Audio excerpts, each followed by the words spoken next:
Hi hello నమస్తే welcome to auto wala updates. ఇప్పుడే Vindu Bhojanam movie చూడడం జరిగింది. ఈ మూవీ 1 అవర్ 43 మినిట్స్ రన్ టైమ్‌తో 2022లోనే ఎంఎక్స్ ప్లేయర్‌లో ఒకసారి చూసినట్టు నాకు గుర్తుందండి. ఇప్పుడైతే అక్కడ తీసేసి ఆహా వాళ్ళు తెలుగులో స్ట్రీమ్ చేస్తున్నారు. ఈ మూవీ చూసాక నా ఎక్స్‌పీరియన్స్ చెప్పాలంటే it's simple and watchable movie అనిపించిందండి. జస్ట్ అలా ఫ్యామిలీ మొత్తం కలిసి చూసేయొచ్చు ఈ మూవీని. ఈ మూవీ బేసిక్ స్టోరీలో ఏంటంటే ఒక ఫేమస్ రెస్టారెంట్‌లో మన హీరో అయితే చెఫ్‌గా పనిచేస్తూ ఉంటాడు. అదే టైంలో రెస్టారెంట్ ఓనర్‌కి వాళ్ళ చుట్టాల తరపు నుంచి ఒక ప్రాబ్లమ్ వస్తుంది. అసలు ఆ ప్రాబ్లమ్ ఏంటి? అది రెస్టారెంట్ మీదకి ఎందుకు వచ్చింది? ఆ రెస్టారెంట్‌ని ఎలా ఎఫెక్ట్ చేసింది? ఈ ప్రాబ్లమ్ సాల్వ్ చేయడానికి హీరో ఏం చేశాడు? ఇదంతా తెలియాలంటే ఈ మూవీ ట్రై చేయాల్సిందే.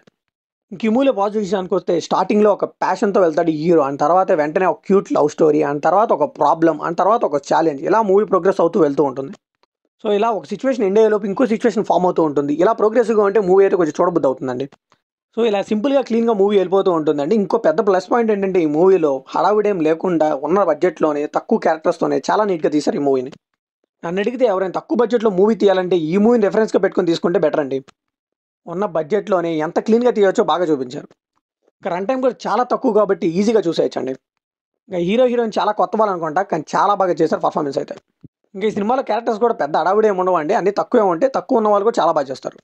అండ్ సినిమాటోగ్రఫీ కూడా చాలా బాగుందని చెప్పాలి. లైక్ మన యూట్యూబ్ సిరీస్‌లో లాగా అలా ఉంటుంది. ఇంక ఈ మూవీలో నెగెటివ్స్ విషయానికొస్తే ఈ మూవీ వన్ టైమ్ వాచబుల్ చేయొచ్చు, కానీ ఈ మూవీ అయితే షార్ట్ ఫిల్మ్‌కి ఎక్కువ, సినిమా కొంచెం తక్కువ అనిపించింది నాకు. ఎక్కడైనా మూవీ కొంచెం లెట్ డౌన్ అయిందంటే అది మ్యూజిక్ దగ్గరే అని చెప్పాలండి. జస్ట్ లైక్ మన యూట్యూబ్ షార్ట్ ఫిల్మ్స్‌లో కొట్టినట్టే కొట్టారు. ఒక మూవీ లెవెల్‌లో అయితే కొట్టలేదు మ్యూజిక్‌ని. ఇంకా రన్ టైమ్ తక్కువైనా కానీ స్టోరీ స్టార్ట్ అవ్వడానికి చాలా టైం తీసుకుంటారండి. నిజానికి లాస్ట్ 1 అవర్‌లోనే స్టోరీ అంతా ఉంటుంది. సో, భారీ హై బడ్జెట్ మూవీస్ కానీ, నార్మల్ మన కమర్షియల్ మూవీస్ కానీ చూసిన వాళ్ళకైతే ఈ మూవీ పెద్దగా నచ్చకపోవచ్చు. ఆ తరహాలో అయితే ఈ మూవీ ఉండదు. సో, ఫైనల్‌గా ఈ మూవీకి మనం ఇచ్చే వర్డిక్ట్ ఏంటంటే సింపుల్ అండ్ క్లీన్ ఎంటర్‌టైన్‌మెంట్, అంటే చాలా నీట్‌గా, చాలా ప్లెజెంట్‌గా ఉండే మూవీస్ నచ్చే వాళ్ళకి ఈ మూవీ నచ్చొచ్చు. మిగతా వాళ్ళకైతే జస్ట్ వన్ టైమ్ వాచబుల్ అంతే. సో, ఇది కంప్లీట్‌లీ నా ఒపీనియన్ మాత్రమే. ఈ మూవీ ఎలా అనిపించిందో కమెంట్లో షేర్ చేసుకోండి. వీడియోకి లైక్ చేయండి, షేర్ చేయండి, వెళ్ళే ముందు సబ్స్క్రైబ్ చేసుకోండి.